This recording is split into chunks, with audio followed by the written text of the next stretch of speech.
Hey everybody, it's Lon.TV, and I am back with most of my voice because I wanted to talk about this big story about YouTube TV and Paramount in a dispute that has yet to be resolved that might end up with Paramount's networks getting pulled off of YouTube TV's platform.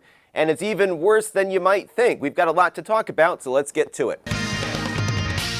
Now, this video is being brought to you by all of you. That includes everyone who watches and subscribes to this channel, but also those of you who have contributed to the channel either through my donor box page at Lon.TV/support, through Patreon, the YouTube membership program, or Floatplane. I also want to thank those of you who have picked up some of my cool mugs on my merch shop. I don't have much on there, but these look pretty cool.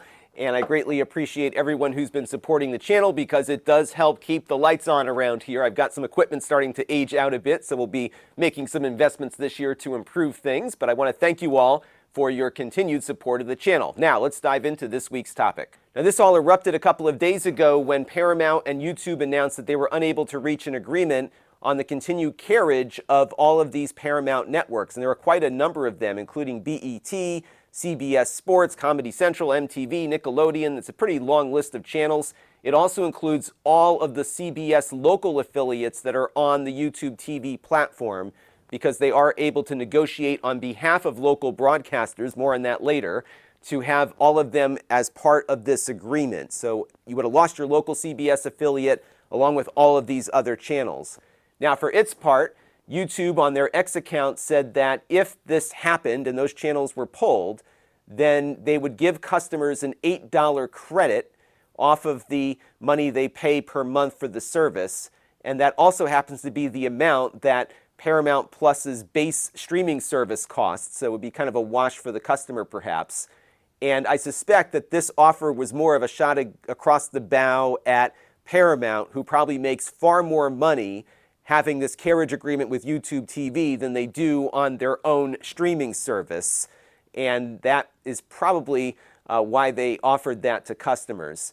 Now, another thing that wasn't on their X account but was buried on the YouTube blog post was that if you had recorded anything from any of these Paramount properties with their DVR feature, those recordings would be inaccessible the moment those channels were pulled off the air.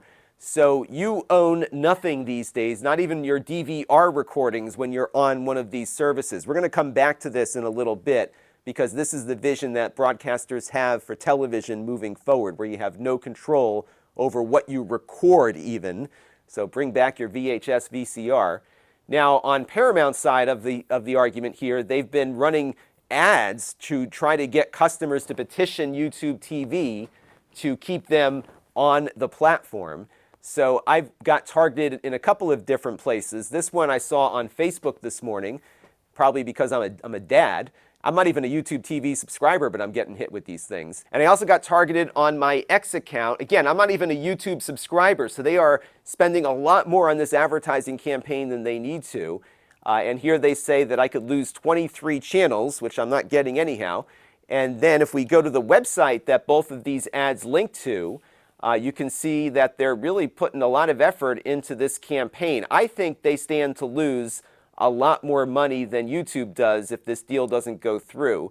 Now, you can click here to automatically create an X post to complain to YouTube, and their hashtag is paying more, getting less. But guess what, everybody? You're basically petitioning YouTube TV to increase your bill, because that is exactly what's going to happen if the deal is favorable to Paramount. And I think no matter what happens when they eventually reach an agreement, which they always do, is that your bill goes up. These companies are in for themselves, not for you, the customer. And unfortunately, many of us, and I'm in this boat too for a long time with my cable subscription, we just keep paying because it's just inconvenient to just get rid of it all.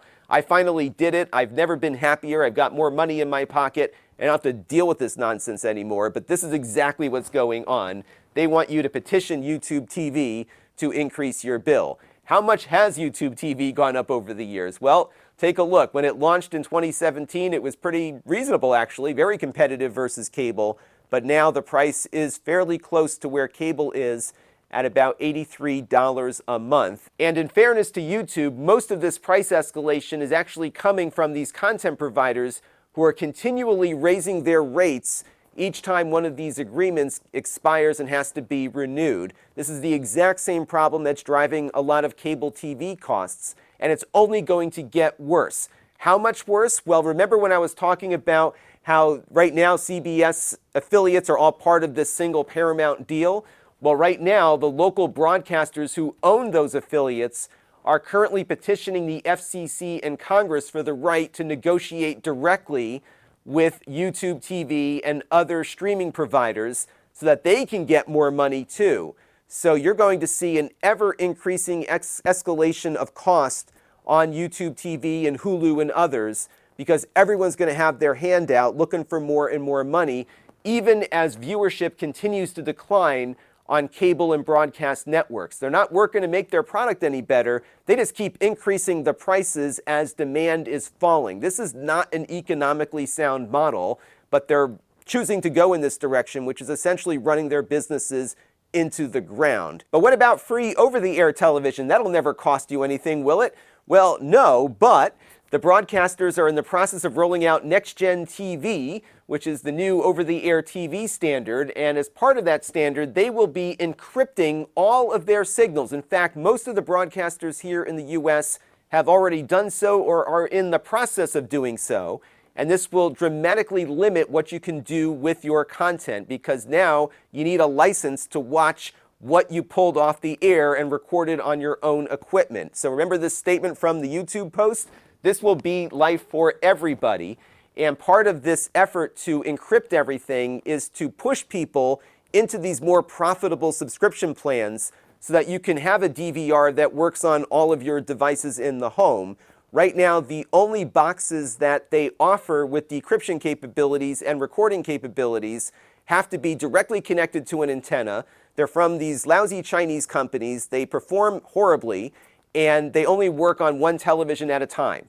And that is their vision for the future, to make it as inconvenient as possible, even though many of us in the cord-cutting community have enjoyed these gateway devices that allow us to record off of a single antenna for every device in the house that has a screen. It is incredibly useful, and all of that is going away if they are successful in their DRM efforts. And just last week, the A3SA, which is the organization overseeing this encryption, hired a Paramount executive, I can't make this up, hired a Paramount executive to take over the organization and continue the encryption of free over-the-air television. It is as bad as it sounds, and it's only going to get worse. The Enpoopification of everything continues, and these companies are at each other's throats, and at the end of the day, we're losing because they just charge whatever they want because they know they can put it back on the customer. So we can maybe fight this. I don't know how much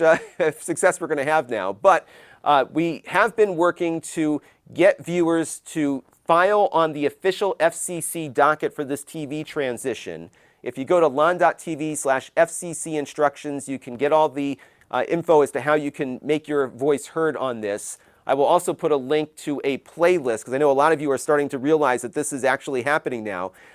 So I've got a link to a playlist in my description where you can get the whole history of this DRM thing. It's been going on now for 2 years, but a lot of folks are just learning about it this week. So have a look at that so you can get a little bit more informed about it, and then fill out the docket submission here.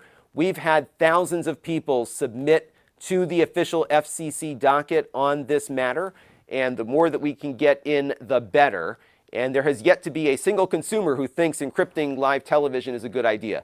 So that is where things are at. It all stinks, but you know what? It is what it is. But I think we as consumers have power still, and we can decide to just stop paying all of these people and switch to platforms that align more with what we're looking for at a price that we can afford. And thankfully, this platform, YouTube, is a free one, and there's a lot of good stuff on here. So that'll do it for this one. Until next time, this is Lon.TV. Thanks for watching. Let me know what you thought down in the comments below. Happy Valentine's Day, by the way. And I'm just getting over a case of COVID that knocked me out the whole week here, so I may be a little loopy, but let me know what you thought down in the comment stream. That'll do it for now. Until next time, this is Lon.TV. Thanks for watching.